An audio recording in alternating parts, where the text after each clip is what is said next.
নমস্কাৰ আপোনালোক সকলোকে পুনৰবাৰ আপন নিউজৰ অন্য এটা ভিডিঅ' লৈ স্বাগতম জনাইছো। এতিয়া সকলোৱে লাভ কৰিব 2000 টকাকৈ 2000 টকাকৈ বেংকৰ একাউণ্টত এতিয়া সকলোৱে লাভ কৰিব। আপুনিও লাভ কৰিব, ময়ো লাভ কৰিম, সকলোৱে 2000 টকাকৈ লাভ কৰিব। যি সকল নেকি দুখীয়া শ্ৰেণীৰ মানুহ তেওঁলোকে বেংকৰ একাউণ্টত ডাইৰেক্টলি 2000 টকাকৈ লাভ কৰিব। তো আপোনাকো সেই 2000 টকাটোৰ প্ৰয়োজন হৈছে নেকি? যদি হৈছে ভিডিঅ'টো সম্পূৰ্ণকৈ চাই থাকিব, মই আপোনালোকক জনাম সেই 2000 টকাটো আপোনালোকে কেনেকৈ লাভ কৰিব। তো মই শ্ৰী পানী গগৈ, আপোনালোকে চাই আছে আপোন নিউজ। আহক আৰম্ভ কৰোঁ আজিৰ ভিডিঅ'। আগবাইছোঁ আজিৰ খবৰটোৰ ফালে আগবঢ়াৰ আগতেই আপোনালোকক সৰুকৈ এটা ৰিকুৱেষ্ট, যদি খবৰটো চাই ভাল লাগে লাইক এটা কৰিবলৈ কিন্তু নাপাহৰিব, আৰু চেনেলটো যদি এতিয়ালৈকে ছাবস্ক্ৰাইব কৰা নাই তেন্তে চেনেলটো ছাবস্ক্ৰাইব কৰি লওক। 5 লাখৰ ওচৰা-ওচৰি হৈ আছে, 5 লাখটো যাতে সোনকালে সম্পূৰ্ণ হয় তাৰ কাৰণে চেনেলটো যদি এতিয়ালৈকে ছাবস্ক্ৰাইব কৰা নাই তেন্তে চেনেলটো ছাবস্ক্ৰাইব কৰি ল'ব। আপোনালোকক যদি 2000 টকাটো প্ৰয়োজন হৈছে তাৰ কাৰণে আপোনালোকে এটা সৰু কাম কৰিব লাগিব, আৰু আপোনালোকে লাভ কৰিব ভাৰত চৰকাৰৰ ফালৰ পৰা 2000 টকা। অলৰেডি সেই 2000 টকাটো বিতৰণ হৈয়ে আছে, আৰু সেই 2000 টকাটো আন একো নহয় PM কিষাণৰ ধন। তো আপোনালোকে বাৰু PM কিষাণৰ ধন লাভ কৰে নে নকৰে কমেণ্ট ছেকশ্যনত জনাব। যদি আপুনি লাভ কৰি আছে তেনেহ'লে সেইটো এটা ভাল কথা, আপোনালোকৰ কোনো টেনশ্যন নাই, আপোনালোকে একো কৰিব নালাগে, বছ আপোনালোকে 2000 টকাটো পায়ে থাকিব। কিন্তু এনেকুৱা কিছুমান মানুহ আছে যিবিলাক মানুহ নেকি 2000 টকাটো নাপায়। তো তেওঁলোকৰ কাৰণে আজিৰ এই খবৰটো তেওঁলোকৰ কাৰণে ভাল খবৰ ওলাইছে।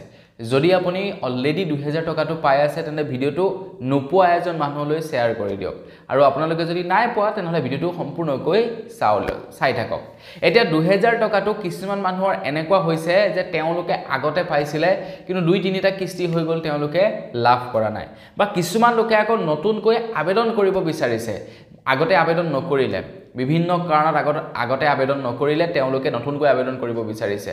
তো তেওঁলোকে কেনেকৈ এই 2000 টকাটো লাভ কৰিব? কাৰণ PM কিষাণৰ 21000 টকাটো খুব সোনকালে আপোনালোকক এতিয়া বিতৰণ কৰিব। অলৰেডি কেইখনমান ষ্টেটত বিতৰণ কৰিলেই 2000 টকাটো।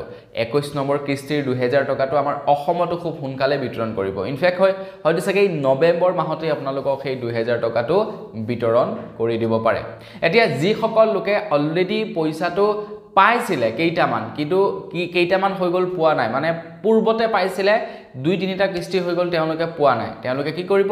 তেওঁলোকে EKYC কৰিব লাগিব। বছ EKYC কৰিলেই PM কিষাণৰ ধন লাভ কৰিব। EKYC কেনেকৈ কৰিব? EKYC কৰিবৰ কাৰণে ফাৰ্মাৰ পৰ্টেলত গৈ কৰিব পাৰিব নিজে, নতুবা CSC চেণ্টাৰত গৈ আপোনালোকে কৰিব পাৰিব। যিসকল লোকে নেকি এতিয়ালৈকে এটাও পোৱা নাই, মানে আবেদনেই কৰা নাই, তেওঁলোকে এতিয়ালৈকে PM কিষাণৰ ধনৰ বাবে তেওঁলোকে কি কৰিব? তেওঁলোকে PM কিষাণৰ অফিচিয়েল পৰ্টেলত গৈ আধাৰ কাৰ্ডৰ সৈতে এপ্লাই কৰিব লাগিব। ঘৰৰ খেতি মাটিৰ আপোনালোকক প্ৰমাণ পত্ৰ লাগিব, মানে খেতি মাটিৰ আগতে, ঘৰৰ মাটিৰ নহয়, খেতি মাটিৰ প্ৰমাণ পত্ৰ লাগিব, আৰু আপোনালোকক এটা DBT একাউণ্ট লাগিব। এপ্লাই কৰিব, এপ্লাই কৰাৰ পাছত সেইটো ছাৰ্ভে হ'ব, ছাৰ্ভে হোৱাৰ পাছত আপোনালোকৰ এপ্ৰুভ হ'ব, এপ্ৰুভ হোৱাৰ পাছত আপোনালোকে পইচা পাব। ছাৰ্ভে 2টা পৰ্যায়ত হয়।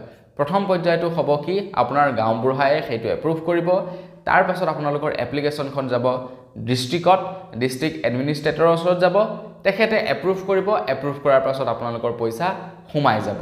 এতিয়া এপ্ৰুভ কিমান দিন লগায় সেই সম্পৰ্কে ক'ব নোৱাৰিম।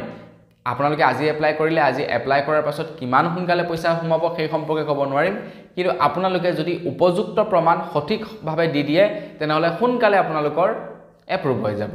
আপোনালোকৰ আধাৰ কাৰ্ড লাগিব, আধাৰ কাৰ্ডৰ সৈতে লিংক থকা মোবাইল নম্বৰ লাগিব, তাৰ লগতে আপোনালোকৰ DBT একাউণ্ট এটা লাগিব, আৰু খেতি মাটিৰ প্ৰমাণ পত্ৰ লাগিব, মানে খেতিৰ প্ৰমাণ পত্ৰ লাগিব। এতিয়া মানুহৰ কিছুমানৰ কি হয়, নিজা মানে ঘৰ মাটিডোখৰ থাকে কিন্তু খেতি কৰা মাটি নাথাকে, তো তেওঁলোকেও নাপাব। খেতি কৰা মাটিৰ প্ৰমাণ থাকিব লাগিব, তেতিয়াহে পইচা লাভ কৰিব। এটা আপোনালোকৰ মানে বিনামূলীয়া পইচা আহি থাকে দিয়কচোন, প্ৰত্যেক বছৰে 6000 টকাকৈ, মানে প্ৰত্যেক বছৰে 3টাকৈ কিস্তি দিয়ে PM কিষাণৰ। গতিকে 6000 টকাকৈ মানে আৰামছে এনেই আহি থাকে। গতিকে আবেদন কৰক, আবেদন কৰি লাভ কৰক, বছ চিধা কথা।